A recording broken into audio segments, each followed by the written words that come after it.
Bonjour à tous et bienvenue dans cette nouvelle vidéo, et aujourd'hui je reviens donc sur l'épisode 4 de WandaVision, diffusé aujourd'hui sur Disney+, et j'ai décidé d'y revenir parce qu'il se passe beaucoup de choses dans WandaVision.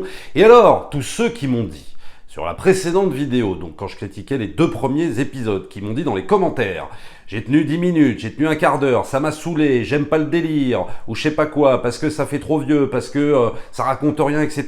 Je vous avais dit dans cette vidéo, il me semble, que, à mon avis, c'était une série qui allait prendre un petit peu son temps pour installer les enjeux, mais quand ils allaient être installés, ça allait envoyer du bois. Et là, clairement, dans l'épisode 4, on peut le voir. Voilà, donc ceux qui n'ont pas regardé WandaVision, qui ont lâché au bout de 10 minutes, un quart d'heure du premier épisode, vous allez me reprendre cette série et vite, et vous allez regarder les 4 épisodes. Non, parce que sincèrement, vraiment, franchement, bon, vous faites évidemment ce que vous voulez, mais honnêtement, je vous conseille vivement de reprendre WandaVision pour ceux qui ont arrêté, parce que franchement, c'est excellent. Et tout ce qu'on voyait dans l'épisode 3, c'était déjà bien. Et alors là, avec cet épisode 4, on passe encore un sacré cap.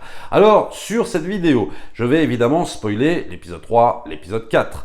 Pour ceux qui n'ont pas vu ces 2 épisodes, vous arrêtez la vidéo et vous reviendrez me voir une fois que vous aurez vu ces fameux 2 épisodes, à savoir le 3 et le 4. En tout cas, une chose est sûre, c'est qu'en voyant cet épisode 4, eh bien, vous verrez les 2 premiers épisodes d'une manière un petit peu différente, et je ne vous en dis pas plus. Alors, par rapport à l'épisode 3, c'était encore un très bon épisode, même si on était encore un petit peu en manque d'informations. C'est un épisode qui s'ouvrait une fois de plus sur le délire sitcom, et là, cette fois, on passait dans les années 70. Donc, comme je l'avais dit dans la précédente vidéo, à chaque épisode, on passe 10 ans. Le premier dans les années 50, le deuxième dans les années 60, et donc le troisième, parodie de sitcom des années 70. Pareil, un production design impeccable, on se croirait vraiment dans un sitcom de ces années-là, c'est vraiment absolument génial, la déco, les habits des personnages, etc.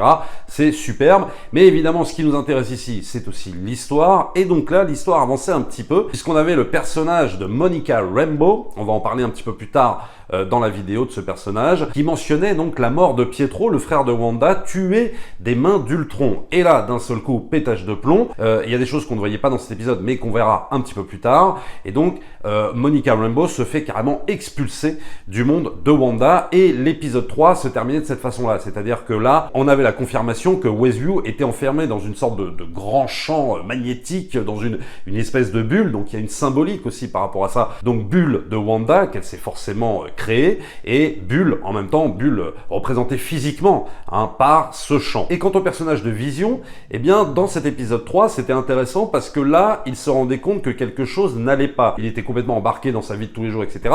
Et là, dans cet épisode 3, on voyait que là, vraiment, il commençait sérieusement à se poser des questions. On voyait aussi les voisins qui tentaient de lui dire des choses et qui n'allaient pas au bout de ce qu'ils voulaient lui dire, et lui disait: mais attends, qu'est-ce qu'il y a, qu'est-ce qui se passe, etc. Et évidemment, nous, en tant que spectateurs, on n'avait pas non plus les réponses. Donc c'était un épisode 3 efficace parce que petit à petit, comme je l'avais dit aussi dans la précédente vidéo, c'est une série qui installe ses mystères mais qui n'y répond pas de façon précipitée, et donc ça installe et puis ça répond de temps en temps, et puis des fois on est encore dans des mystères, et donc ça va nous mener justement à ce fameux épisode 4 où là, pour le coup, ça va changer un petit peu. Donc là, je spoil l'épisode 4, attention. Là, ça ne s'ouvre pas sur le traditionnel sitcom. On aurait pu penser que ça allait s'ouvrir sur le sitcom années 80, puisqu'on passe encore une décennie. Mais non, là, on a maintenant un autre point de vue. On n'a plus le point de vue de Wanda, on va avoir le point de vue, en gros, du Shield. Et donc, on va avoir donc le retour de Kat Dennings. Kat Dennings qui jouait Darcy Lewis dans les 2 premiers Thor. T'as vu, j'ai essayé de me renseigner par rapport au MCU, parce que je suis pas un expert du MCU quand même, mais je me souviens quand même du personnage de Darcy Lewis, Kat Dennings, dans les 2 premiers Thor. Et puis, on va avoir aussi Jimmy Woo. Alors moi, Jimmy Woo, je me souvenais absolument plus de qui c'était, mais évidemment, je suis allé m'enseigner, et Jimmy Woo appartenait avant au Shield, et maintenant, il est du FBI, et il jouait dans le film Ant-Man et la Guêpe, dont je ne me souviens absolument pas. Voilà, mais quand même, bon, je suis allé m'enseigner, je suis allé voir un petit peu qui était ce Jimmy Woo. Et donc, on va avoir le retour de ces 2 personnages, et évidemment, le personnage le plus important dans cet épisode, ça va être Monica Rambeau, et en gros, ce personnage de Monica Rambeau, apparemment, était vu enfant dans le film Captain Marvel, et donc là, elle fait son apparition dans le monde de WandaVision, dans cette phase 4 du MCU. Et donc, ce qui est très intéressant, pour revenir en fait au point de vue du Shield, c'est que tout l'épisode, enfin en tout cas une grosse partie de l'épisode, va être vue de ce point de vue-là, donc on n'a plus du tout là pour l'instant le délire sitcom, parce qu'en fait, tout ce qu'on va voir là dans cet épisode 4 se déroule pendant que nous, on regardait les 2 premiers épisodes de WandaVision. En gros, c'est un peu ça.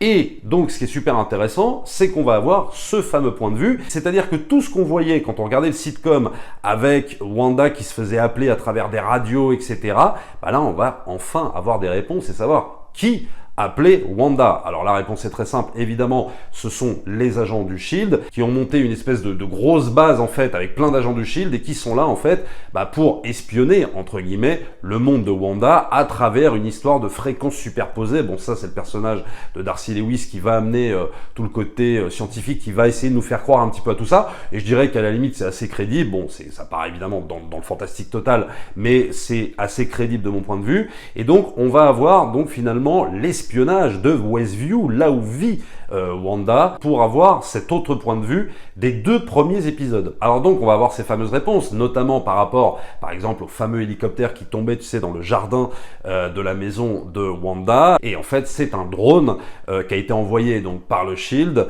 pour espionner évidemment, pour savoir ce qui se passe dans cette fameuse ville, parce qu'à partir du moment où tu passes cette espèce de champ, de bulle, hop, tu te fais happer dans le monde et tu disparais complètement et t'es happé dans Westview et tu te retrouves physiquement dans Westview. Et même ils vont envoyer un autre agent du SWORD à travers les égouts qui a une combinaison et tout ça. Alors pareil, il se fait happer dans le monde, il sort et là ça correspond à l'agent du SHIELD qu'on voyait qui sortait d'une bouche d'égout, je crois dans le premier ou le deuxième épisode, et Wanda faisait même un retour arrière par rapport à cette séquence. Quand elle le voyait, hop, elle faisait un espèce de retour rapide.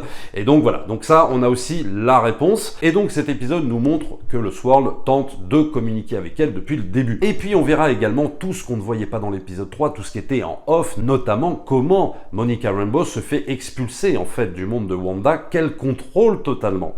C'est-à-dire que ce qui était intéressant dans les 2 premiers épisodes, on se disait oui c'est marrant, Wanda contrôle un petit peu son monde, mais est-ce qu'on est sûr de ça, parce qu'on a l'impression qu'on la manipule, etc. Mais là on a quand même la confirmation que Wanda contrôle totalement cette bulle, ce monde dans lequel elle s'est mise, qu'elle a totalement recréé, et donc on ne sait pas comment Monica Rambeau s'est retrouvée expulsée. Et là évidemment on va le voir, donc on va revenir en gros sur les déclarations de Monica Rambeau par rapport à Wanda qui lui dit que son frère est mort des mains d'Ultron et tout ça.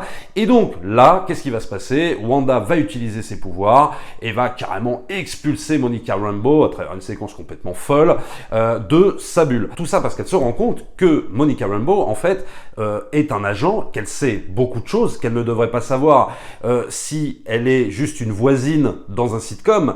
Et donc Wanda évidemment s'en rend compte, là elle sort du cadre du sitcom et elle redevient ce qu'elle est avec ses pouvoirs, la sorcière rouge et compagnie. Et donc on peut se demander aussi si tout le voisinage en fait qui entoure Wanda et qui joue les personnages de sitcom en fait sont des employés du SHIELD. Enfin en tout cas c'est ce que j'ai compris quoi. Moment assez fort dans cet épisode, une fois qu'elle a expulsé Monica Rambeau du monde, tu as donc Vision qui revient à la maison et qui lui demande qu'est-ce qui se passe, etc. Et là, on a la vision de Vision, c'est le cas de le dire, la vision d'un Vision mort, en fait. Voilà. Et donc, on a la confirmation que Vision est bel et bien mort. Et donc, la question qui se pose, mais peut-être qu'on a aussi la réponse, c'est que Wanda contrôle tellement ce monde qu'elle arrive même à contrôler éventuellement le cadavre de Vision. Voilà. Est-ce qu'on peut se poser cette question-là? Donc, c'est carrément super glauque. Et ça, on peut s'en rendre compte, puisque au moment où elle est complètement dans ses pensées, où elle vient d'expulser Monica Rambeau, elle est encore très très perturbée, Wanda, et c'est à ce moment-là qu'elle voit la tête d'un Vision complètement mort. Et tout de suite après, elle se ressaisit, et quand elle se ressaisit, non, c'est bon, il n'y a pas de problème, on revoit le Vision tel que nous aussi on le voyait, c'est-à-dire avec un Vision vivant. Et donc on a bien cette confirmation que Wanda manipule son monde, qu'elle le crée à sa guise, qu'elle en fait absolument ce qu'elle veut, même quitte à faire revivre un Vision qui n'est plus là, quoi. Et donc ce qui est très intéressant, comme je disais en début de vidéo, c'est que cet épisode-là nous fait revoir les 2 premiers épisodes. Et ce qui est super intéressant, c'est que sous le vernis de ces épisodes en mode sitcom des années 50 et 60 avec les rires derrière et tout, en fait il suffit de voir cet épisode 4 pour finalement gratter ce vernis idyllique, si tu veux, de la vie américaine d'un sitcom dans les années 50, etc., pour justement gratter ce vernis et nous rendre compte que le tout est très très glauque. En fait c'est ça que ça nous montre cet épisode 4. Et donc c'est super intéressant parce qu'on voit Wanda qui manipule, mais nous aussi on a été totalement manipulés, puisque le but des showrunners dans le premier épisode et dans le deuxième, c'était justement de nous installer confortablement sur ce sitcom et d'aller au bout de ce délire de sitcom pour que nous aussi quelque part on soit manipulés. Et même si on a des indices comme quoi il y a quelque chose qui cloche dans ce monde idyllique, les 2 épisodes, et c'est d'ailleurs pour ça que beaucoup de gens ont lâché, c'est que justement, on va au bout de ce délire de sitcom, et c'est ça qui est absolument génial. Ce qui est super intéressant, c'est que cet autre point de vue, du coup, nous donne un autre point de vue sur les 2 premiers épisodes. On gratte le vernis, c'est glauque derrière, c'est un monde pas si idyllique que ça, et c'est évidemment pas si innocent que ça en avait l'air au départ. Alors la question qu'on peut se poser après, est-ce que Marvel va faire de Wanda la grande méchante de cette phase 4 du MCU? Parce que là, on voit clairement qu'elle est très très perturbée et que apparemment, le moindre truc qui va mettre une perturbation dans son monde, elle va le régler en 2 coups de cuillère à peau et ça va faire très très mal. Donc, est-ce qu'on peut imaginer que finalement, on va revenir à un personnage de méchant avec ce personnage de Wanda? Alors, moi, je pense que non, parce qu'on est quand même chez Marvel, on n'est pas non plus dans un truc hyper dépressif, hyper sombre. Et là, si évidemment on voit le côté obscur de Wanda, je pense qu'ils vont la faire revenir certainement du bon côté. Enfin, en tout cas, c'est comme ça que je vois les choses. Ce serait évidemment intéressant s'ils allaient au bout de leur délire et qu'ils en faisaient véritablement la méchante de la phase 4. Ce serait absolument génial. À voir, peut-être, ce n'est que des théories, ce ne sont que des questions. Voilà en gros ce que je pouvais vous dire sur ces 2 épisodes. Peut-être que j'y reviendrai la semaine prochaine, tout dépend de ce que j'aurai à dire évidemment sur l'épisode 5. On est évidemment très très impatient de voir la suite de WandaVision. Franchement, un épisode par semaine, c'est dur. Mais c'est ça aussi qui est bon, une série ça se savoure, un épisode par semaine c'est très bien, on peut en discuter. N'hésitez pas aussi à me dire dans les commentaires ce que vous en avez pensé, ceux qui auraient peut-être repris la série, je vous en conjure, vraiment reprenez la série, c'est excellent, c'est vraiment très très bonne série. Dites-moi aussi dans les commentaires vos éventuelles théories, mettez en gros spoiler s'il vous plaît, pensez aux autres, pensez à ceux qui ne l'ont pas vu. Abonnez-vous à la chaîne, likez, partagez comme d'habitude et nous on se retrouve très très vite pour une prochaine vidéo. Ciao!